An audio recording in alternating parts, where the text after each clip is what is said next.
connecting you to people, knowledge, and business development in the line striping industry. This is Stripe It Like It's Hot. Brought to you by Blacktop Banter with your host, Cam Roberts. What's happening, Pod Squad? Welcome in to another episode of Stripe It Like It's Hot. This is the first time recording in the new studio, and I have an amazing guest here. I'm just going to get right into it. Jason Aldridge, how are you? Doing fantastic. Thanks, Cam, for having me. Yeah, my pleasure.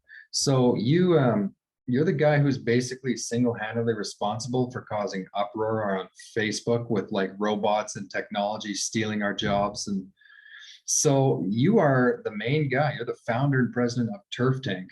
And I know that a lot of people who listen to this show know what that is.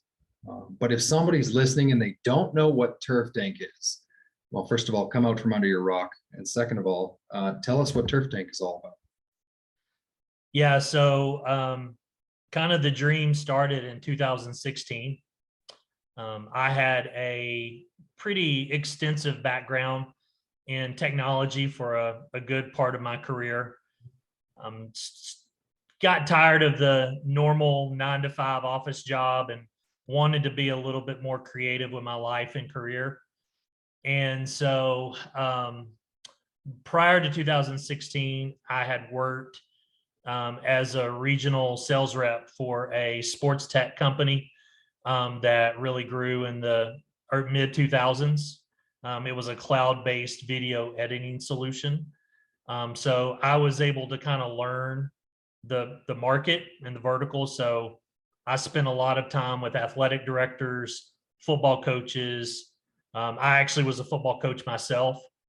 So I definitely knew what it was like, living the life of an AD or a coach, having to not only manage your team, but also manage, your fields and whatever else came your way. So I did that for about 4 or 5 years. And in 2016, I was really just trying to think of what's next. Like, I'm very much a creative person. I'm very entrepreneurial in the way I think. So in 2016, I was doing what a lot of entrepreneurs do on a Friday night, and that is watching Shark Tank. And so I was watching Shark Tank and just brainstorming. I was sitting with my 16-year-old at the time, and I turned to him and I said, would it be cool if we could make this robot that could paint sports fields and make it to where, you don't have to do it manually? And in typical fashion of a 16-year-old, he just looked at me and rolled his eyes and said, whatever, Dad. So challenge accepted.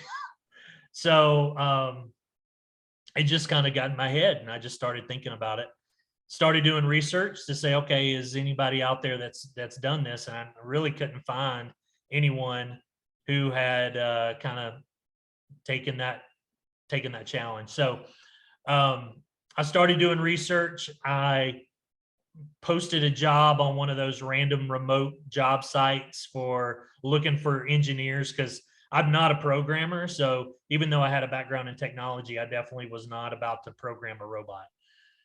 So I was looking for like a robot geek and found one. So surprisingly, it didn't take long. And so I connected with him, and we just started doing research on our own. What components would it take? Does this technology exist? And we started to kind of design. I created Turf Tank, the brand. So we were going to call it the Turf Tank. So in the spring of 2016, he kind of gave me his estimate of how much money we needed, and my jaw hit the floor. How much? Give us a number. $250,000. He said it's probably going to take us about $25,000 per, iteration. And he said we probably need 9 fails before we get the success to build a demo. So it's kind of like the Iron Man movie, when Tony Stark is building the Iron Man and it blows up and crashes, and you got the fire extinguisher. So we were trying to build in all of the fire extinguisher events.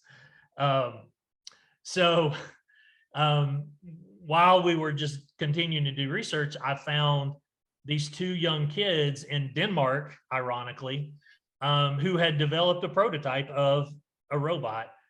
And I was like, okay, well, they've obviously went past the $250,000 mark because they actually have a prototype built. So I reached out to them and we connected. I gave them my background and convinced them that I was a decent person to take a chance on to try to bring this product to the US. So we formed a partnership and we began to develop the robot. So 2016 was really that kind of, you know, communicate with the marketplace, kind of tell them our ideas. Like I knew a lot of athletic directors and football coaches.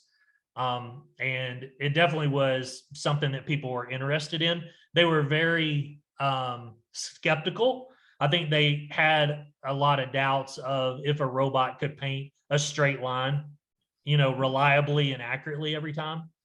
So, you know, this was definitely a challenge for us to introduce this product in, you know, an industry where it takes a lot of precision and time to measure all of your fields, to stretch the strings out, to walk very carefully. And so there was a lot of doubt. I mean, it's amazing to see the journey that we've taken from where we were in 2016 when we were talking proof of concept to where we are now. So,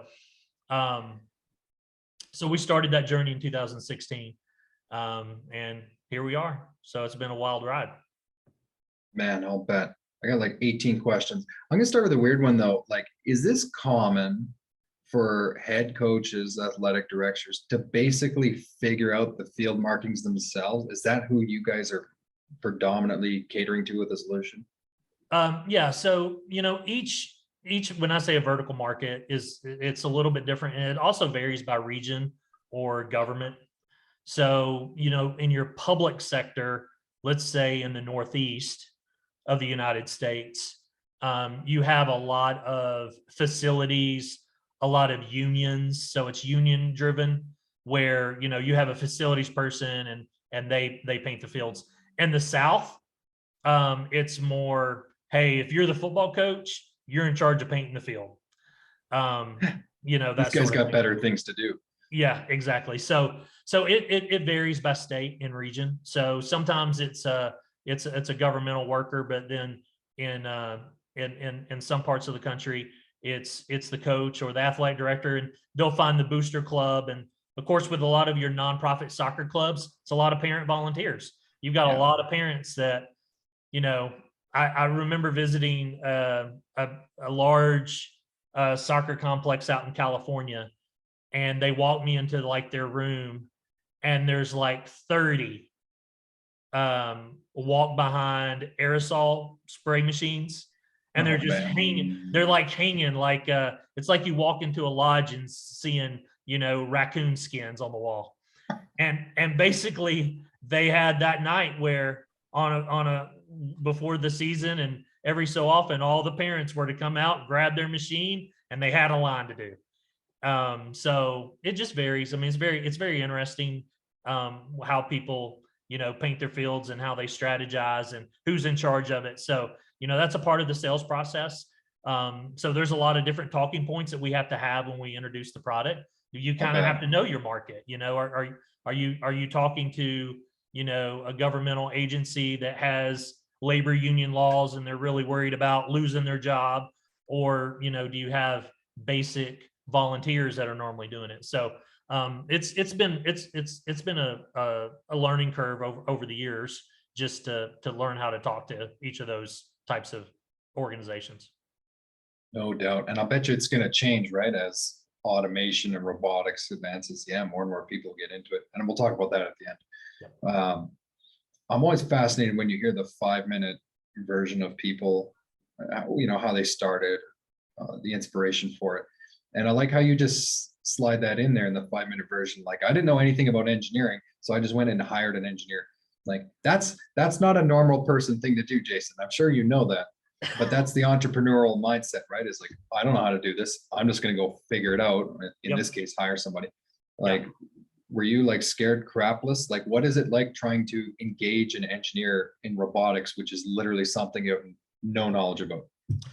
Well, I knew programming support. I mean, because of my background, I supported large Fortune 100 ERP systems, that ran financials and payroll. So I was very used to speaking with developers, talking at that language. I'm just not the guy to sit down and bang out code from scratch. That's not me.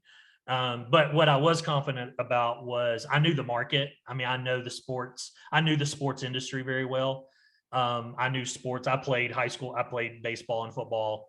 I painted fields. So, I mean, I knew the industry.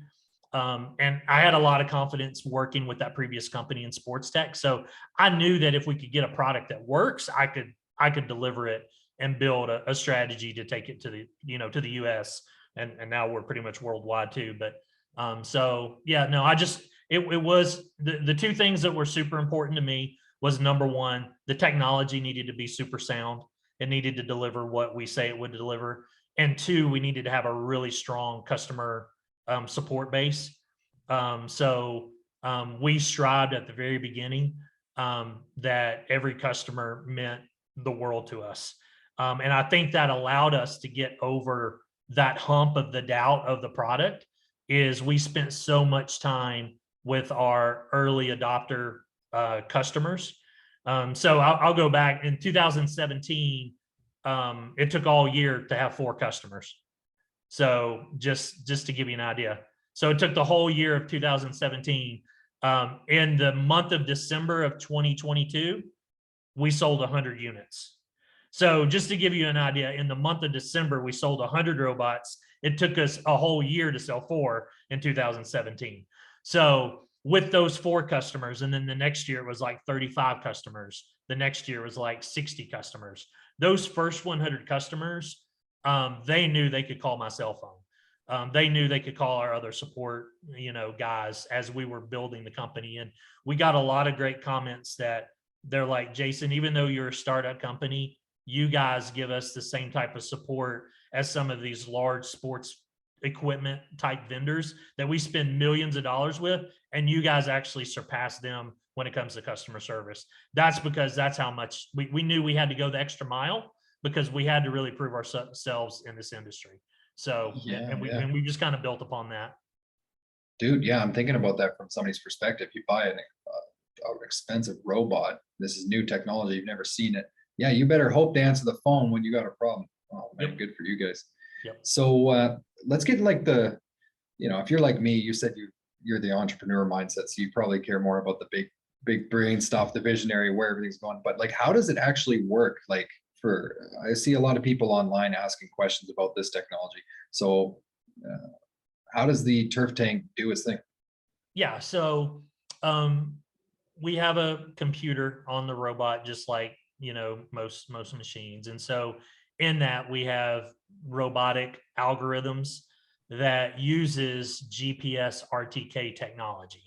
So RTK technology has been around for a long time. If you ever are going down the highway and you see people with these base stations, they're like these tripods doing road surveys, they're measuring latitude and longitude, and they're recording all this types of stuff. So throughout the region, there are private networks and there's public networks of RTK. Think of it like cell phone signal, but it's different. I mean, it's a GPS type of signal that allows you to measure precisely latitude and longitude. So we use that technology to then allow the robot to drive a path, because it's basically a robot is you're telling it to drive. We're just leaving a trail of paint behind it. So, it's robotic. There's robotic mowers. There's all types of robotics in the world. We're running into, robotic cars now, right? So, our robot is essentially just a robot with a path that happens to be the shape of a soccer field or a football field or a rugby field or lacrosse. And at certain points, we tell it to leave a trail of paint behind. And so the key is being able to have 1 to 2 centimeter accuracy every single time, so that that 4-inch line that you expect doesn't become a 6-inch line or an 8-inch line, when you paint it the second or third or fourth time. So one of the things that we established and discovered when we first brought the technology to the United States from Denmark is, in Denmark with their original unit, they were using a public RTK network. And so here in the United States, it's a much larger landmass. And so you may have a RTK station that is maybe 50 miles away, it may be 20 miles away, it may be 1 mile away. So based on where you are in the US, you may get more of a variance of accuracy and reliability when that robot is working its path. So in 2016, in the fall, as we started to do testing here in the United States, we discovered that. So we developed our own private base station that creates a localized static GPS latitude and longitude, so that you get a more reliable and accurate line every single time. And so That's super cool. Yeah, so that's been a big differentiator for us, is having that base station. And it works. One of my first customers was out in the Northwest Pacific in Yakima, Washington, which is out in the middle of nowhere. And the robot painted perfectly. And so we're very thankful that we made that decision in 2016 to use a base station. And so you set the base station up, it comes on, it basically broadcasts, okay, here I am, here's my latitude and longitude.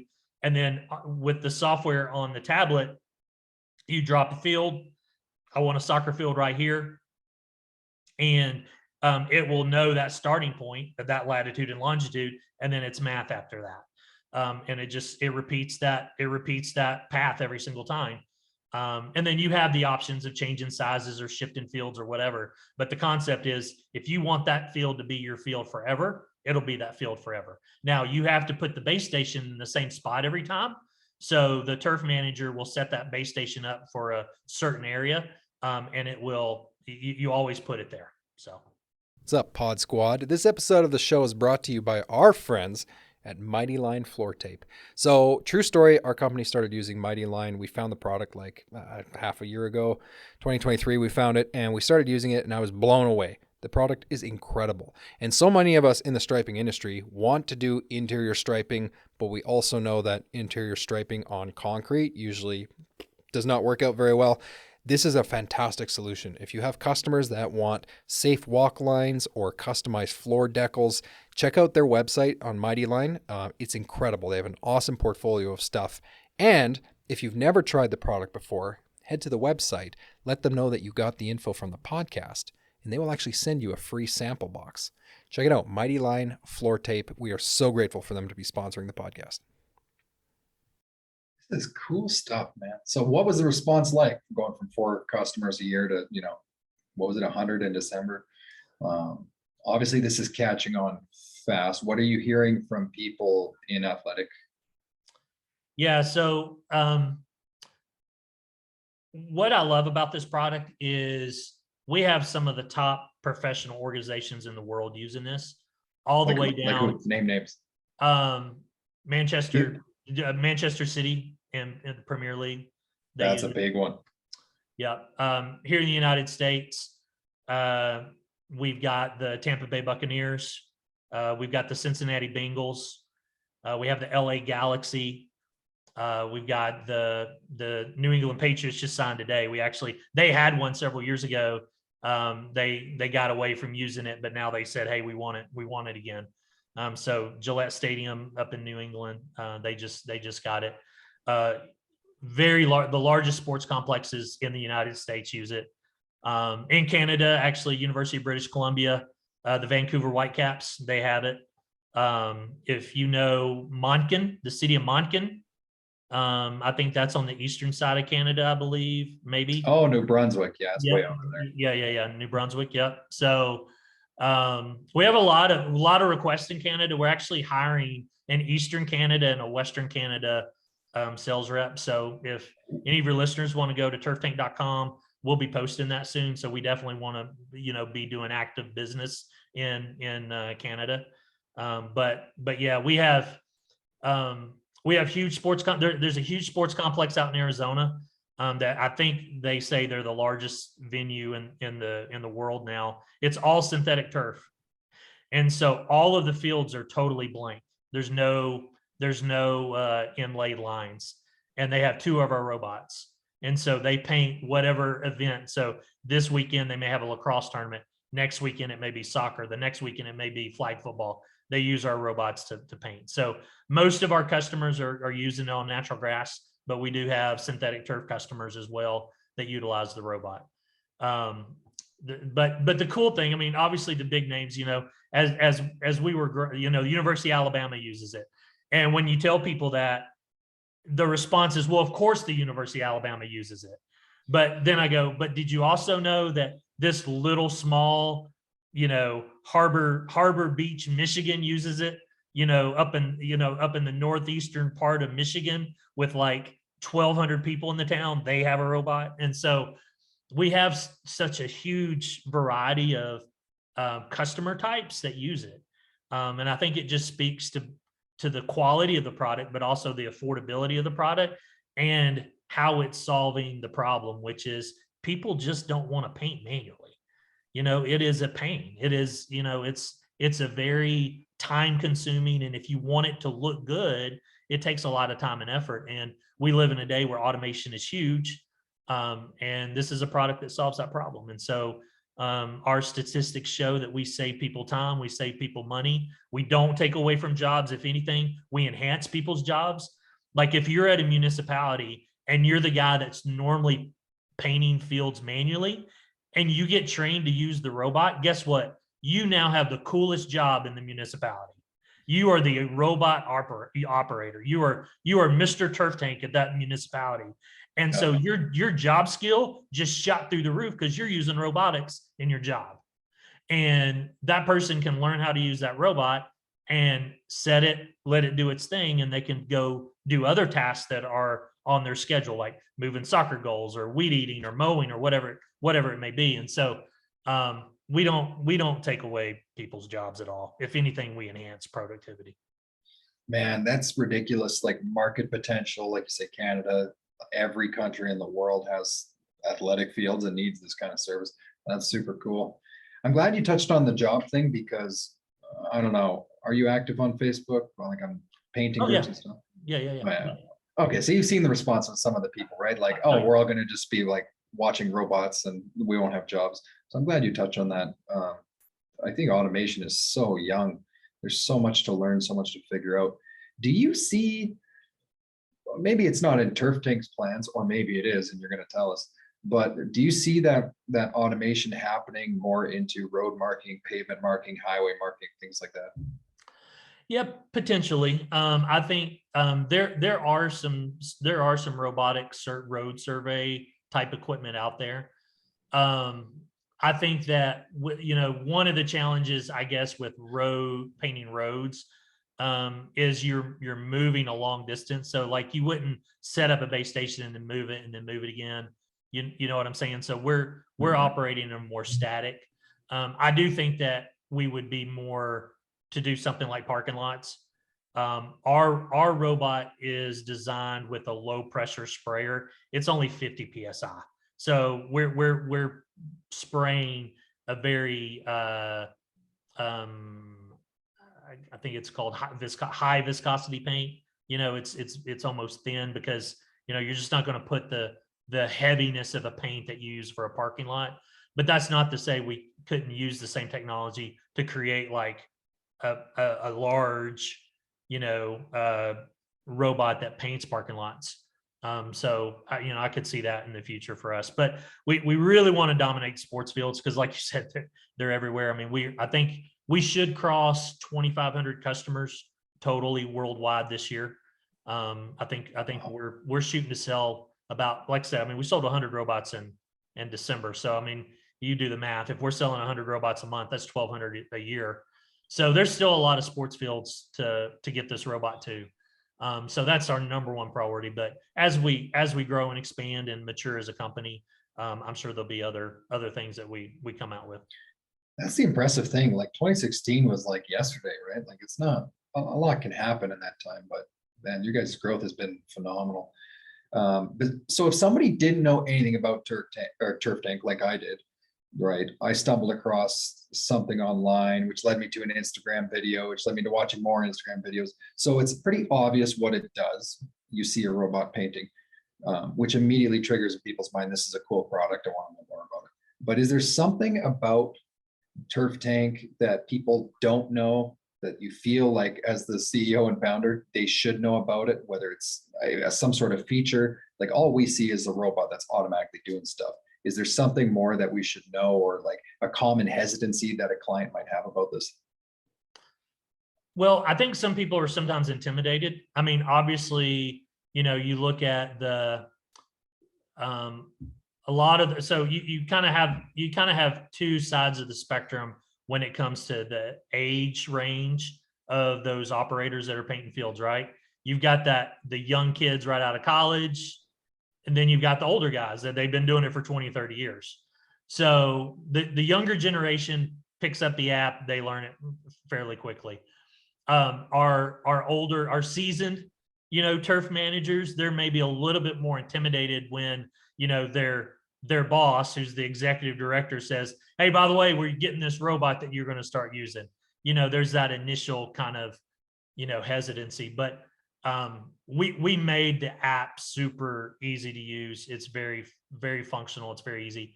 And then I touched on it before, is our level of support. So as we grew as a company, we have 24 sales reps throughout the US.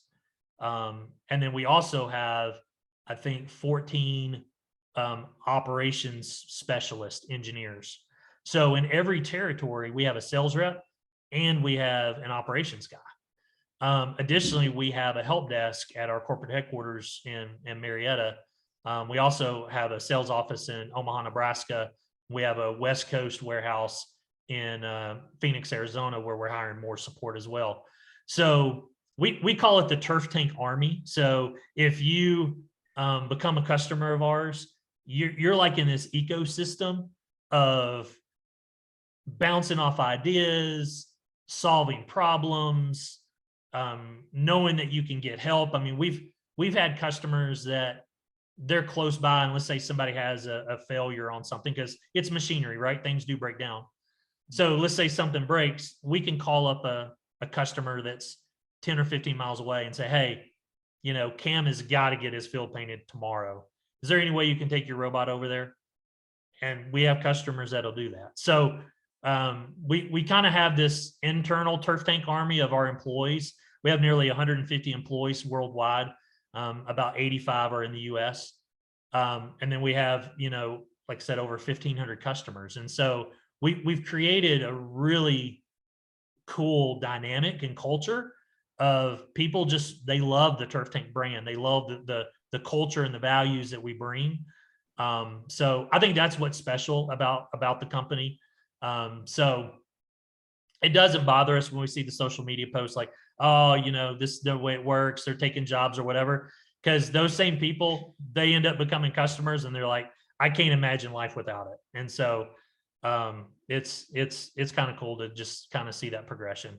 And like I said, 2016, 17, 18, we had the naysayers, the higher end, what I call the professional sports turf managers. They go get their degree in sports turf management.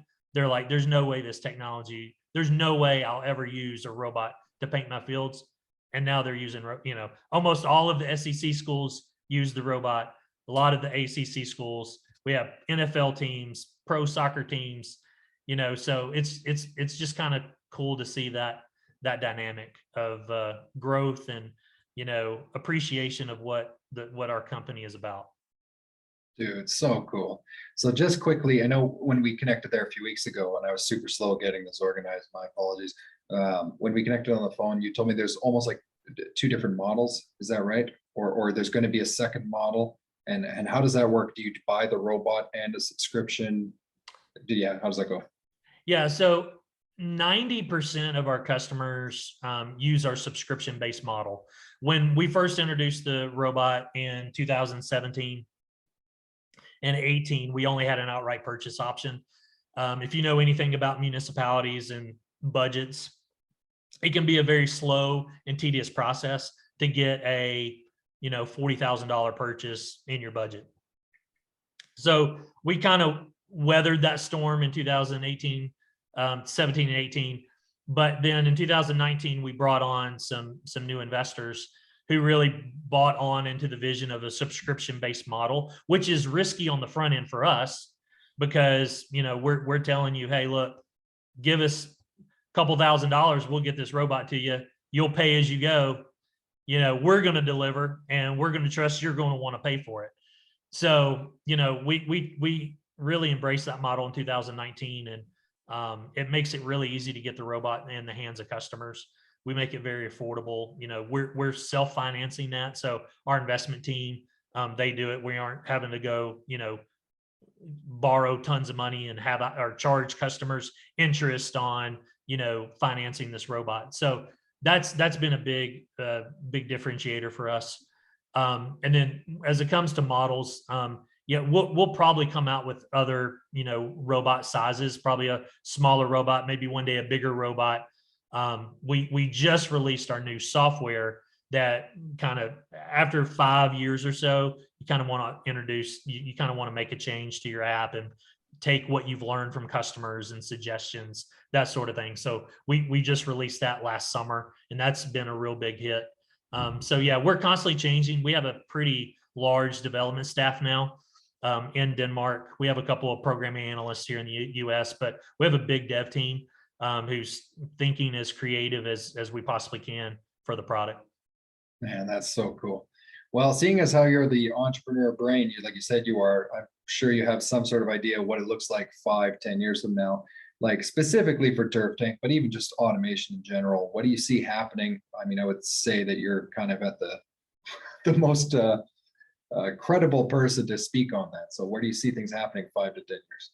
Yeah, I mean, I think autonomy is here. I mean, things are there. It's definitely coming. I think that, for us as a company, we want to dominate the sports field market. We want to enhance the life of a turf manager. That's in our mission statement, is we want to make the life of a turf manager better. So that's our primary focus right now. Some examples of how people are using the robot now is like even just marking sprinkler heads. So the robot can be used to do that, for instance, and that's a big win. So, again, this is a GPS locator really for the robot. So it's really a GPS tool for that turf manager. Do I think that we one day will probably have a turf tank mower? Probably. It would make sense. If we, in the next 5 years, if we have 10,000 customers, it would be great for those 10,000 customers to have robots that paint fields, maybe recondition sports field, artificial turf, maybe fertilize, paint fields. So, I mean, we see a lot of opportunity. We want to grow. We want to grow aggressively, but smart. I mean, we want to focus on doing things well that we're good at. And so I think we've proven that. We want to continue to do that and just, pick up steam as we go and just see what the future holds. Dude, you've picked up a lot of steam since 2016. Holy cow. All these customers, all these employees, sales team. Now you're hiring Canada as well. That's super cool. I'm psyched for you. I feel like it's a real treat for you to come on here just to give people some information about how it all works. So last question, where can people find more information about this website, social media? Where's the best place for people? Or if somebody's listening to this in Western or Eastern Canada, wants a job. Yeah, absolutely. Where do they go? So our website's turftank.com. So just turftank.com. We're on Instagram, TikTok, Twitter, LinkedIn, Facebook. So you can find us. And if you just Google Turf Tank, you'll definitely find us. It's not hard to find the Turf Tank Army, is it? No, it's not hard. It's not hard to find us. And we can set up virtual demos. We come do, on-site demos. We're super excited. I mean, our goal is that if you got a sports field, we want a robot painting it for you one day. And that's our vision and our goal. And we think we have a good start, and there's still a lot of work to do, but we're excited about the journey. Dude, super cool. True story. last year we painted our first sports field. We had never done it in the 5 years of business. It was for the local, one of the local field organizations here. And as soon as this episode drops, I'm going to send it to them because I think they'd be Yeah. right into it. So There you yeah. go. There you go. Brother, thanks for coming on, Jason. Much appreciated. Yep. Thanks for having me, sir.